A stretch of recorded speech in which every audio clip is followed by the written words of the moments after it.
Thank you. ഞാൻ കുറച്ച് ആൾക്കാരെ ഇവിടെ ഇറക്കിയിട്ടുണ്ട് കൈയടിക്കാൻ വേണ്ടി. എന്തായാലും സന്തോഷം. ആദ്യമായിട്ടാണ് ഇങ്ങനൊരു വേദിയിൽ ഒരു സക്സസ് മീറ്റിൻ്റെയൊക്കെ ഒരു ഭാഗമായിട്ടൊരു ബലകം വാങ്ങിക്കാൻ വന്നത് ആദ്യമായിട്ടാണ്. അതിൻ്റെ ഒരു ഭയങ്കര സന്തോഷവും അഭിമാനവും ഒക്കെ ഉണ്ട്.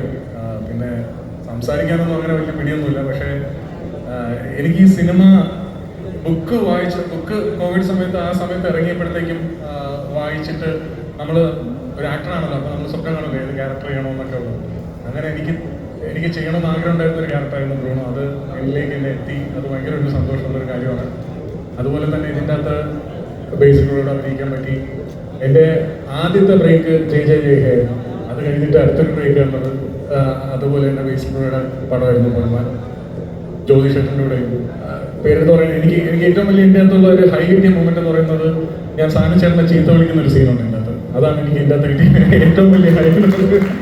സാനുചേട്ടൻ ആദ്യമായിട്ട് അഭിനയിച്ചത് ഇതിലാണെന്നാണ് ഞാൻ വിശ്വസിക്കുന്നത്. അപ്പോൾ അത് ഞാൻ സാനുചേട്ടനെ ചീത്ത വിളിക്കുന്നുണ്ട്. അതെനിക്ക് ഭയങ്കര ഹൈ കിട്ടിയ ഒരു പരിപാടിയായിരുന്നു. കാരണം ഇത്രയും ലെജൻഡറി ആയിട്ടുള്ള ഒരു വ്യക്തിയോട് വർക്ക് ചെയ്യാൻ പറ്റി, അദ്ദേഹത്തെ ചീത്ത വിളിക്കാൻ പറ്റി എന്നുള്ളൊരു സന്തോഷമുണ്ട്. എല്ലാവർക്കും നന്ദി. സജിനായാലും ലിജോ ആയാലും ദീപക് സന്ധ്യ ചേച്ചി ആയാലും എല്ലാ നല്ല ആക്ടേഴ്സിനോടെയും വർക്ക് ചെയ്യാൻ പറ്റി. ഭയങ്കര മൊമെന്റ്സ് ഉള്ള അല്ലെങ്കിൽ ഭയങ്കര മെമ്മറി ഉള്ള ഒരു സിനിമയാണ്. ബാക്കി എല്ലാ ടെക്നീഷ്യൻസിനും എല്ലാവർക്കും നന്ദി. Thank you.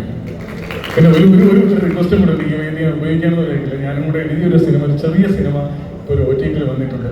സ്ഥാനാർത്ഥി സ്വീകരണം നടത്തിയത് പറ്റെങ്കിൽ അതുകൊണ്ട് എല്ലാവരും കാണണം. ചെറിയ സിനിമ ആവുകൊണ്ടാണ് ഞാൻ പറയുന്നത്. എല്ലാവരും കാണാൻ ശ്രമിക്കും. Thank you.